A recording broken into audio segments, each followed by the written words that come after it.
اعوذ باللہ من الشیطان الرجیم بسم اللہ الرحمن الرحیم۔ آج 23 پارے کی تلاوت کی گئی ہے۔ سب سے پہلے سورہ یاسین کی تلاوت ہوئی ہے، 4 رکعتوں میں شروع تھی۔ سورہ یاسین یہ قرآن کی ایک اہم ترین سورت ہے، جس میں اللہ رب العالمین نے ایک توحید کا بیان کیا ہے اور قیامت کا حشر و نشر کا بیان اس میں کیا گیا ہے۔ اور نبی اکرم صلی اللہ علیہ وسلم جو ہجرت کے تشریف لے جا رہے تھے، آپ کے گھر کے باہر جو پڑاؤ تھا کفار کا، آپ کو نعوذ باللہ قتل کرنے کا، آپ نے سب کی آنکھوں میں ایک مٹی لے کر ان کی آنکھوں میں جھونک دی آیت پڑھتے ہوئے، اس کا بھی تذکرہ یہاں پر آیا ہے۔ یہ قرآن کریم کی وہ صورت ہے جس کے بارے میں یہ بات کہی جاتی ہے، روایت ہے واقعہ، کہ ہر چیز کا ایک دل ہوتا ہے، قرآن مجید کا دل یہ سورہ یاسین۔ تو بڑی فضیلتوں والی یہ صورت ہے۔ روایت میں آتا ہے کہ جو بندہ صبح کو سورہ یاسین پڑھتا ہے، اس کے دن کے پورے کام پورے ہوتے ہیں، مکمل ہوتے ہیں، اور جو بندہ رات شام کو پڑھتا ہے اس کی بھی یہی فضیلت ہے۔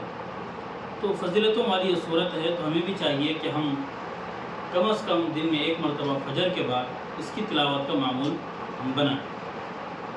اس صورت کے اندر اللہ رب العالمین نے قیامت کا تذکرہ فرمایا ہے کہ لوگ کیسے اٹھائے جائیں گے، مرنے کے بعد رب کے دربار میں حاضر ہوں گے۔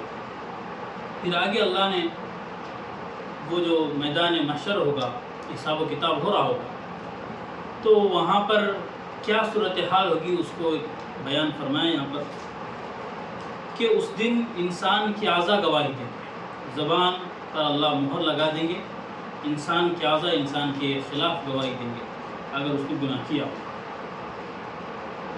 یہاں پر آیت کریمہ ہے اليوم نختم علی افواہہم وتکلمنا ایدیہم وتشہد ارجلہم بما کانوا یکسبون، کہ آج کے دن ہم ان کے منہوں پر مہر لگا دیں گے، وتکلمنا ایدیہم ان کے ہاتھ ہم سے بات کریں گے، وتشہد ارجلہم بما کانوا یکسبون اور ان کے پیر گواہی دیں گے وہ جو کچھ دنیا میں کیا کرتے تھے، جو کچھ وہ کماتے تھے، چاہے برائی ہو کچھ بھی ہو۔ تو جو اعضاء انسان کے ہمیشہ انسان کے ساتھ رہنے والے ہیں، اس کے بغیر انسان کی زندگی کا تصور مشکل ہے، تو وہ اعضاء کل قیامت کے دن اللہ کے دربار میں انسان کے کرتوت کا وہاں پر پورا رکھ دیں گے، اس کا مسئلہ کہ اس نے کیا کیا کیا۔ تو یہ بڑے ڈرنے کا مقام ہے کہ جو اعضاء ہماری گواہی دینے والے ہیں، وہ ہمارے ہاتھ ہیں، وہ ہمارے پیر ہیں، یہ گواہی دیں۔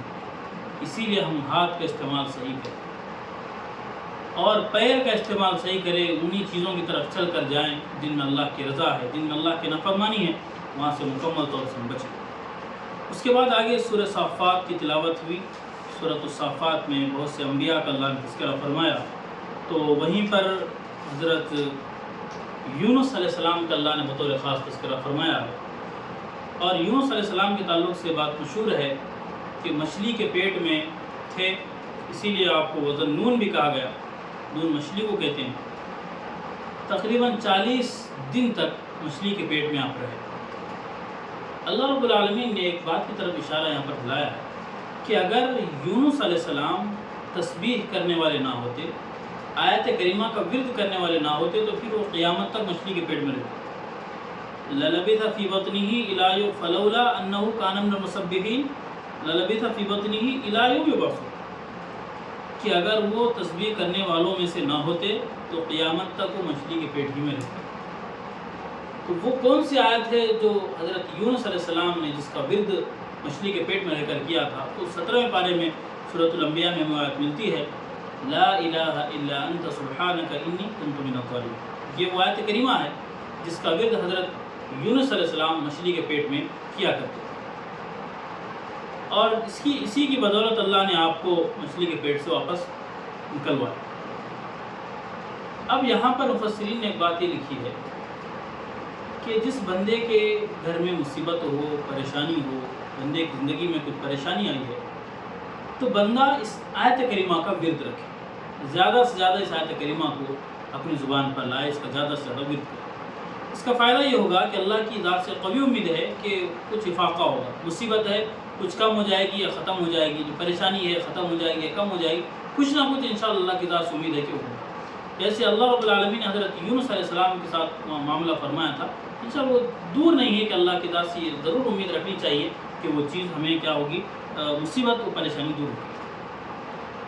ایک بات جو ہمارے معاشرے میں آج کل چل رہی ہے وہ یہ ہے کہ مدارس کے بچوں کو بلا کر ہم آیت کریمہ پڑھاتے ہیں، بہت اچھی بات ہے، لیکن جس کے گھر میں مصیبت رہتی ہے وہ خود اس کی تلاوت نہیں کرتا، باہر سے بچے آ کر تلاوت کر رہے ہیں۔ عجیب مسئلہ ہے بھائی، جس آدمی پر مصیبت آئی ہے، جس آدمی کی پریشانی ہے، اس کو چاہیے کہ وہ تلاوت کرے اس آیت کریمہ کی، زیادہ سے زیادہ تلاوت کرے۔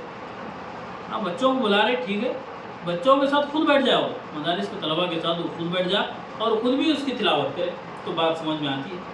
صرف بچے آگے پڑھ کے چلے جا رہے، اور جس کی زندگی میں مصیبت ہے وہ زبان پر اللہ کی تعریف لانے کے لیے تیار نہیں۔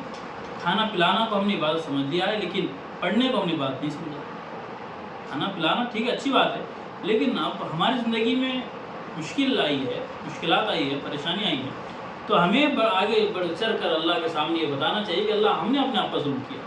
تو آیت کریمہ جو ہے لا الہ الا انت سبحانک انی کنت من الظالمین، اس کا ترجمہ کیا ہے؟ اس کا ترجمہ یہی ہے، لا الہ الا انت، اللہ تیرے علاوہ کوئی معبود نہیں، سبحانک تیری ذات پاک ہے، انی کنت من الظالمین، سچی بات تو یہ ہے کہ اللہ میں نے اپنے آپ پر بہت ظلم کیا۔ جب بندہ بار بار اللہ کی بڑائی بیان کرے گا اور اللہ کو اپنے سامنے کمتر کرے گا، اپنے آپ کو نیچا اللہ کے سامنے دکھائے گا، تو پھر اللہ کو رحم آئے، اللہ کی رحمت جوش میں آئے گی، پھر اللہ کیا ہے، اس کی مصیبت کو دور کرے گا، اس کی پریشانی کو دور کرے گا۔ تو یہ بات ضروری ہے کہ پریشانی آئی تو پہلے ہم پابندی کریں، اس کے بعد دوسروں کو اس کی بات کہنے کی کوشش کریں۔ یہ چند باتیں وہ تھی جو آج تفسیر میں کہنے کی تھی۔ پہلی بات تو یہ ہے سورہ یاسین کی ہم تلاوت کریں۔ دوسری بات یہ ہے کہ یہ آیت کریمہ اگر کچھ پریشانی ہے تو بطور خاص اس کی تلاوت کا، اس کے ورد کا ہم اہتمام کریں، انشاءاللہ اس سے ہماری تکلیفیں، پریشانیاں دور ہوں گی۔ اللہ تعالیٰ سے دعا ہے جو باتیں کہی گئی کہنے والے کو اور سننے والوں کو عمل کی توفیق عطا فرمائے۔ وآخر دعوانا الحمدللہ۔